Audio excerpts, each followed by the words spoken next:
Alright, starting from the front. The grill. The grill used to be all chrome. I went ahead and blacked it out with some Plasti Dip. Did about 3 coats. You could probably see some of the Plasti Dip has chipped off in some of the portions here. That's because when I first got the vehicle and after I Plasti Dipped it, I drove it all the way across the Texas from California, so all those bugs hitting it definitely didn't hold up as well as I thought it would. And keep in mind that was 4 coats of Plasti Dip.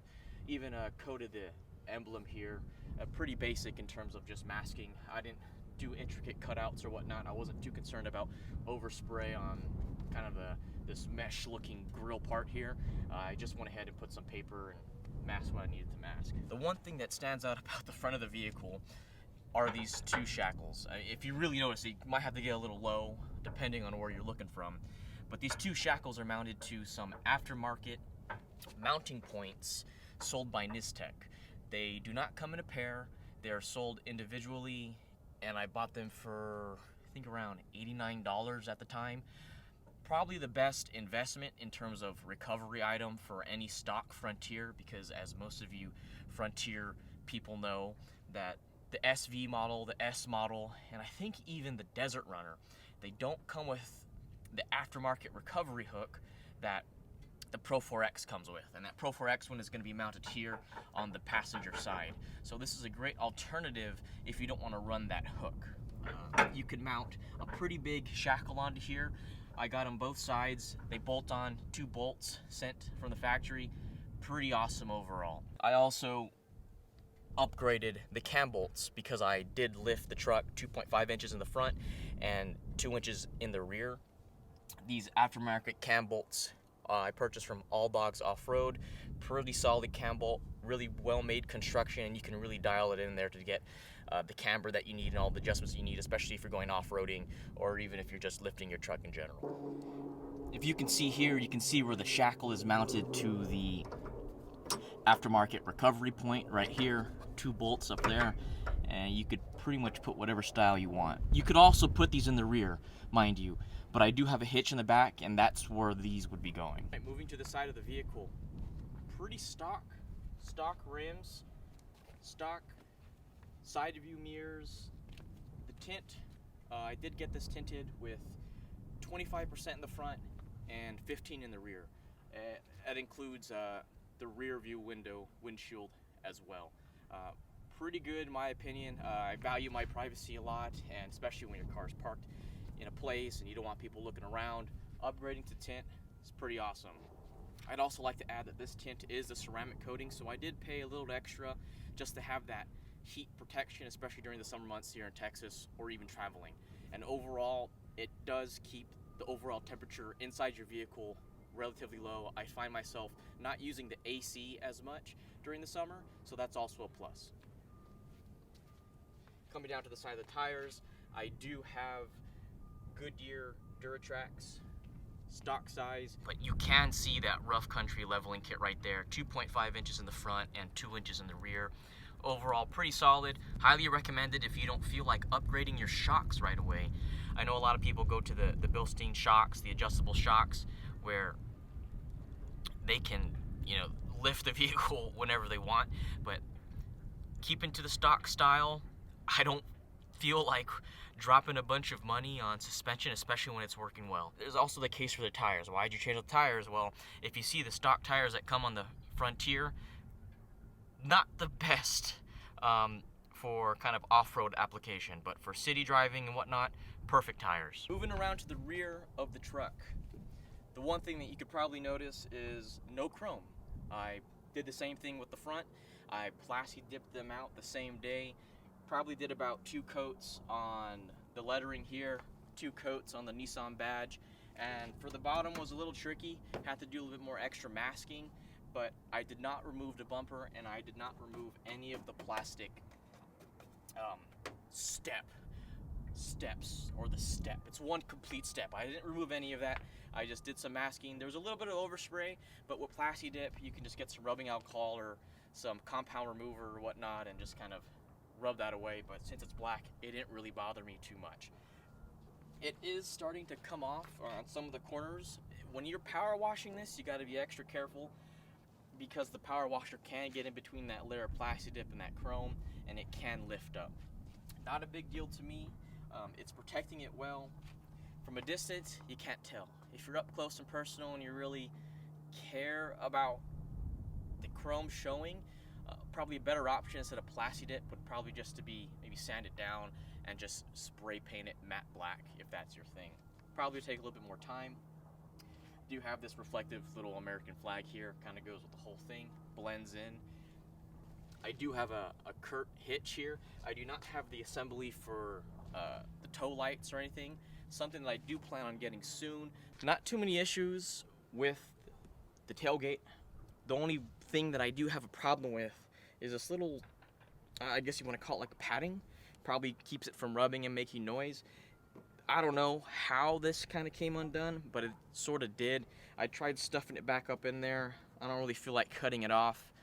You know, adds a little character to the vehicle. But aside from that, tailgate's all good. Like I was mentioning before with the plasti dip, you can kind of see a little bit of chips right here and right here. Remember, I took it to go get washed. Power washer right in between, and I saw that flap go. So just be careful when you're power washing. I tend not to use a power washer as much. What I do now is use a waterless car wash, and periodically I'll go ahead and just wipe down the truck every week or two. Just really depends how dirty it is, but for the most part, using that waterless alternative, I really, I tend to get a pretty good shine on it. Unless I've been going through mud or something, then of course I'll get under the undercarriage and spray all that mud out. The only upgrade that I really did to the interior of the bed, we're adding these little mounting points.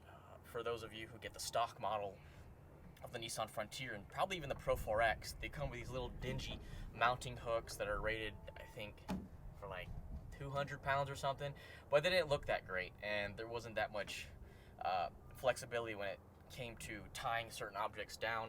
I believe these are Husky, and I purchased these from Lowe's. They do have that little action to move left and right. I thought I would have an issue with them kind of banging around if they're not tied up or anything like that, but so far no issues with them.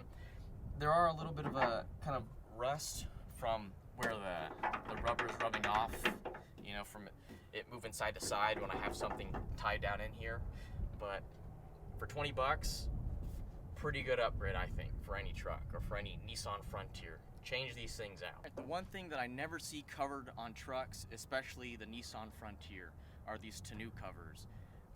Some people go all out and spend $1,000 on a tonneau cover. I figured I just needed this for getting to California and Texas and keeping all my things dry. I've driven to Colorado in this, through rainstorms, thunderstorm, through dust and high winds, and it's kept everything inside perfectly dry and not dusty at all, if you believe it or not. I did get this tonneau cover from, what is it called? I did get this tonneau cover from Real Trucks, kind of putting your specs online, and they send it according to the bed length.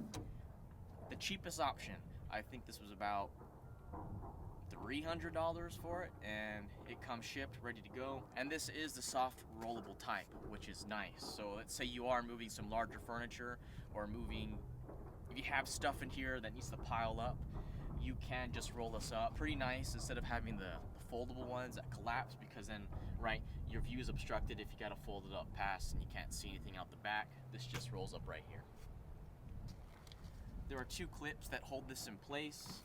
Right here, here's one clip, and there's two tabs. I did lose a tab for one of mine, so I only have one tab to latch on, but through all the driving that I've done, that side has never come loose. There is Velcro running along the side here that sticks on in place, and it's pretty heavy duty Velcro to where you don't have to worry about this thing just flopping up. Pretty simple in terms of setting up and taking down. Just roll it. It looks kind of deflated right now, but you do have to lock this little plate in to these grooves that come on each side. Kind of pull that up. It's kind of locked in place now, and you kind of get in the middle of it and push down. You can still see it's not taut here, So what you can go ahead and do is go ahead and pull this over to kind of adjust it to how you want it to go. So as you adjust it, you can see that it doesn't look the same anymore. Same thing for this side. Not much noise. For removing this thing, there are 2 tabs on each side. You can do this by yourself or not. You just release these 2 tabs right here. One tab is a little easier to release than the other.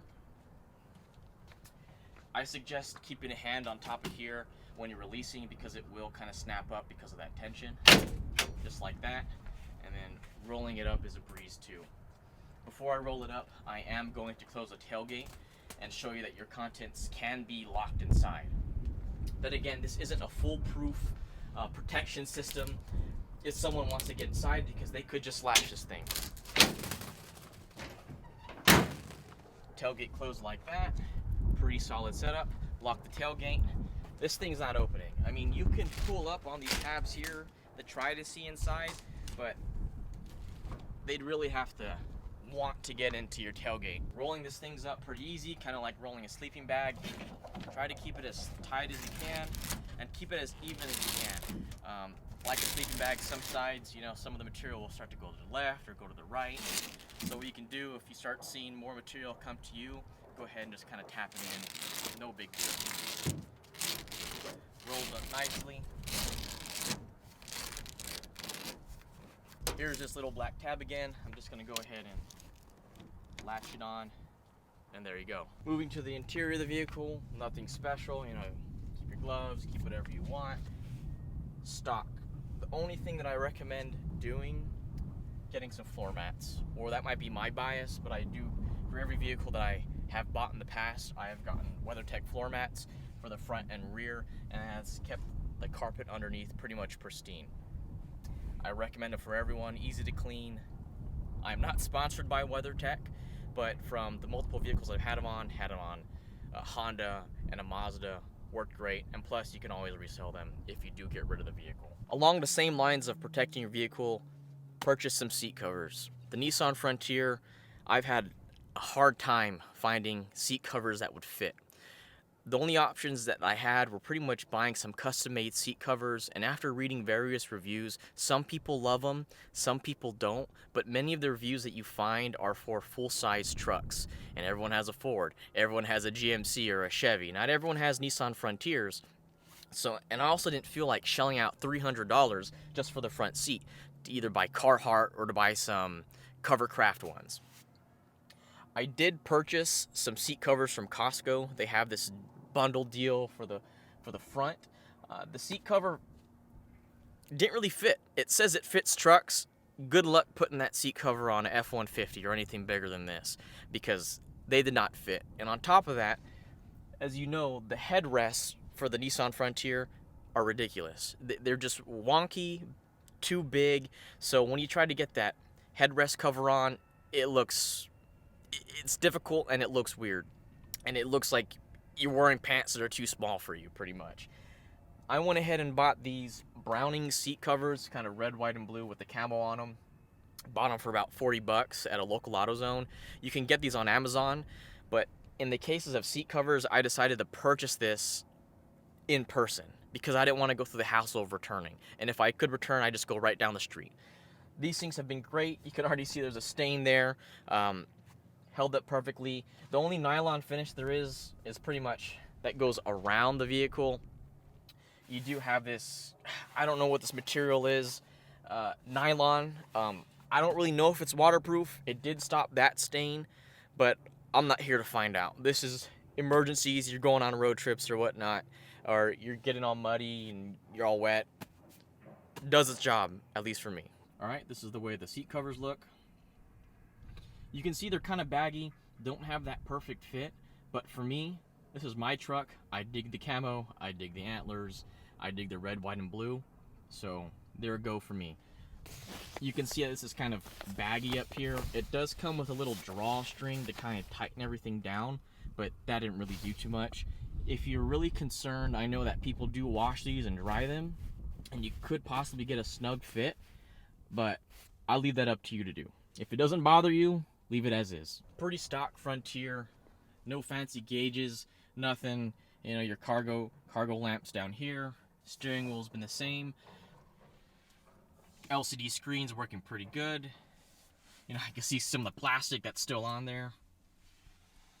Just a little view from the passenger side. Pretty nice. You know, I condition it, keep this, you know, put some protectant wipes on here every once in a while. Everything works great. No rattling on the inside, which is awesome and kind of hard to come by, especially from newer vehicles today, because everything is plastic and everything has pins. And these pins get loose from bumping your music too loud or whatnot. But so far, solid truck overall. As you can tell, this is the base model. I do not have the fancy rear view mirror that displays the temperature. And that's also the one thing that I don't want to say hate, but I don't like about this truck, is that there is no temperature gauge displayed anywhere. External temperature gauge, I should say. Because, you know, sometimes you're driving through Colorado or even driving through Texas with all this cold weather. Oh, it'll be all nice and toasty and warm in here, especially with the tint keeping all that heat in from the heater, but it'll be 46 degrees outside. I guess that's more of a creature comfort more than anything, but pretty much all modern vehicles today will have some type of temperature gauge in them. Pretty standard across Bluetooth and whatnot. Knobs work well, dimming works well. Bring you over here. You can see that I have 21,000 miles in 1 year. Solid, no complaints. The only things I've changed so far are oil. I've changed the air cabin filter and the air filter. So I know that I mentioned that there's no external temperature or thermometer on the outside of this vehicle. The one thing that does make up for that is when you're driving this vehicle and you need your seatbelt off, it's not constantly dinging at you, telling you to put your seatbelt on. This truck knows you're an adult. They know you like to work. They know you're going places where, hey, you know, sometimes I won't need my seatbelt that often. So I don't even know if that's a feature. It might be a feature, but I know in all newer model vehicles now, including the new Frontier, don't quote me on that, but I'm pretty sure that there is a seatbelt dinger in here that goes off after you go 5 miles an hour. But in the 2021 models up to 2006, no dinging whatsoever. So you Gen 2 Nissan Frontier owners, we got it good. Moving on to the rear of the vehicle, nothing fancy. If you're over 5'9", this probably won't be too comfortable for you. If you're 6 foot, good luck. I hope you're only in here for 5 minutes or just going down to the liquor store, you know, to get some soda or something. As you can see, there are no rear seat covers on this vehicle. Finding some that will fit for this, pain in the butt. Custom made, around $200. I'm not into that. And I know many of you who buy the Frontier aren't into spending big bucks when it comes to doing things like this. Because, right, this vehicle is, in my opinion, one of the better value trucks for the price, aside from the gas mileage. That's one thing we can all agree, the gas mileage is pretty horrendous. But I've gone ahead and got this little, you want to call it a picnic blanket or something. I folded it over once, and that's what everyone sits on when they're back here. Has kept it pretty nice. No complaints, no stains. I do not have a dog, so I don't have to worry about dog hair, you know, getting to the perforations that are in the seat. But if I did have a dog, I would definitely invest in some way of protecting your rear seats. You know, I was really quite surprised with the rear seats and how they came down and how much storage you actually have in the rear. I do carry a baseball bat and a full-size golf umbrella there. So I know you could put a lot more things, maybe if you had a rifle or something. Maybe like a 22, or maybe some of you guys do keep your rifles back there. But definitely there is enough room to stuff some things there if needed. If you want to remove the headrest just for better visibility, I've stuck them back here no problem, and it's a pretty tight fit. A lot of people like to complain about how this little mirror does not open automatically, and how the newer models of the Frontier, it's the same thing. In my opinion, it's nice.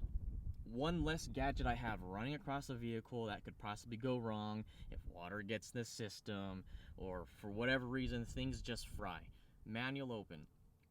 For the most part with this thing, you either keep it open all the way or not at all.